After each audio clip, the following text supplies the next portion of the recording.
स्वागत आहे तुमचं लॉजिकल जी के मराठी या यूट्यूब चॅनलवर। नमस्कार। आपण आजच्या व्हिडिओमध्ये लाडकी बहीण योजनेविषयीची जी ई-के-वाय-सी दुरुस्तीची पद्धत आहे ती सविस्तर जाणून घेणार आहोत।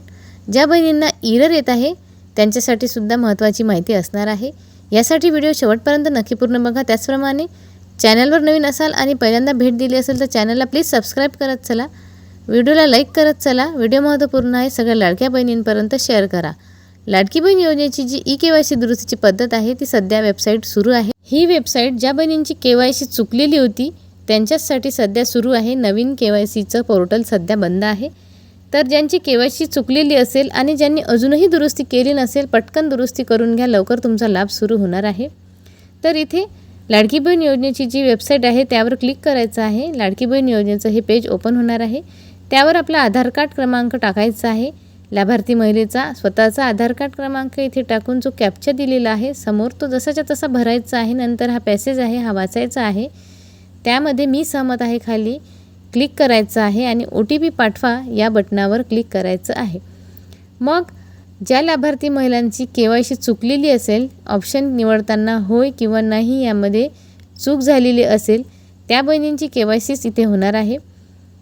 तर आधार कार्ड नंबर टाकल्यानंतर OTP पाठवा या बटनावर क्लिक केल्यानंतर आपल्याला OTP येणार आहे। जो आधार कार्ड नंबर आपल्या मोबाईलशी लिंक आहे त्या मोबाईलवरच आपला OTP येणार आहे। तर OTP इथे जसाच्या तसा भरून टाकायचा आहे आणि नंतर सबमिट बटनवर क्लिक करायचं आहे।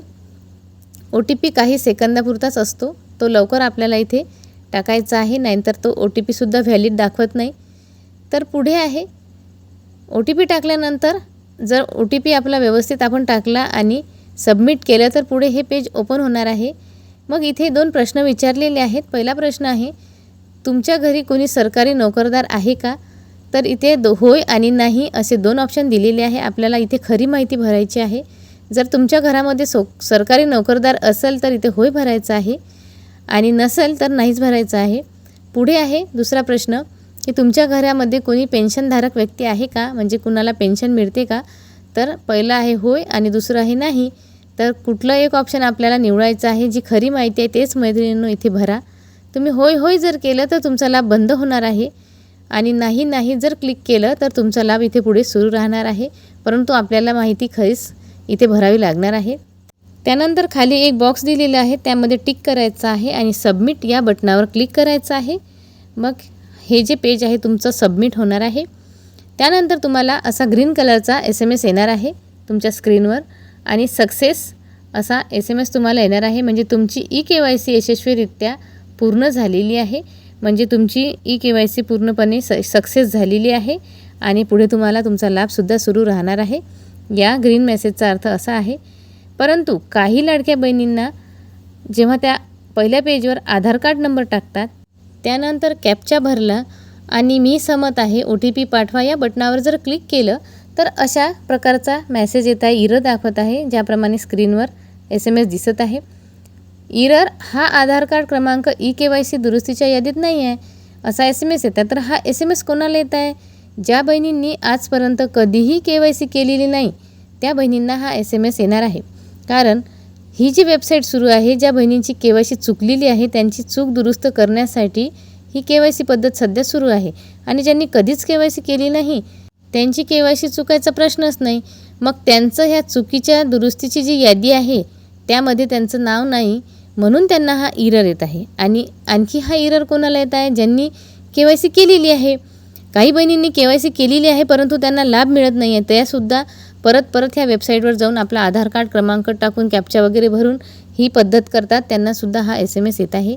तर दोन प्रकारे हा SMS येतो, ज्यांनी के-वाय-सी केली त्यांनासुद्धा आणि ज्यांनी के-वाय-सी केली नाही त्यांनासुद्धा।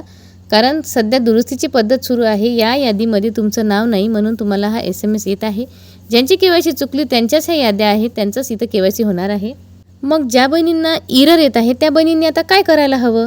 तर त्या बहिणींनी स्वतःच्या ज्या जिल्ह्यामध्ये जिल्हा स्तरावर महिला व बाल विकास कार्यालय असते तिथे आपले आधार कार्ड क्रमांक घेऊन जायचं आहे आणि तिथे आपलं जे काही स्टेटस आहे फॉर्मचं, लाडकी बहीण योजनेचा जो फॉर्म भरलेला होता त्याचं स्टेटस तिथे जाऊन चेक करायचं आहे की नेमका लाभ आपला कुठल्या कारणामुळे बंद झालेला आहे।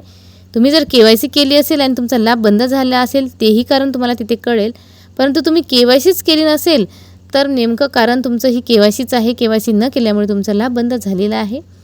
तर मैत्रिणींनो, आशा करते आजची ही माहिती तुम्हाला व्यवस्थितरित्या समजली असेल आणि समजली असेल तर सगळ्या बहिणींपर्यंत जास्तीत जास्त ही माहिती पोहोचवा, कारण हे तुमचं काम आहे.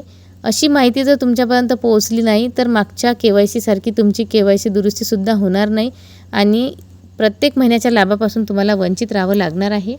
जेव्हा सुरुवातीला फ्रेश KYC सुरू झाली होती तेव्हा मी डिटेल माहिती घेतलेली होती आपल्या व्हिडिओच्या माध्यमातून, परंतु काही लाडक्या बहिणी आपल्या चॅनलशी शेवटी जुडल्या आणि त्यांच्यापर्यंत माहिती पोहोचली नाही. त्यामुळे त्या EKYC पासून वंचित राहिलेले आहेत आणि त्यांची KYC न झाल्यामुळे त्यांचे हप्ते बंद झालेले आहेत.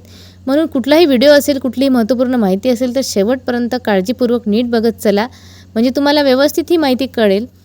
तर मैत्रिणींनो, ही अतिशय महत्त्वपूर्ण माहिती आहे. सगळ्या बहिणींपर्यंत शेअर करा, व्हिडिओला लाईक करत चला. काही तुमच्या मनामध्ये प्रश्न असेल तर खाली कमेंट बॉक्समध्ये नक्की कळवा. त्याचप्रमाणे व्हिडिओला लाईक करत चला. जाता जाता चॅनलला सबस्क्राईब करा. पुन्हा भेटू अशीच एक महत्त्वपूर्ण अपडेट घेऊन. तोपर्यंत धन्यवाद.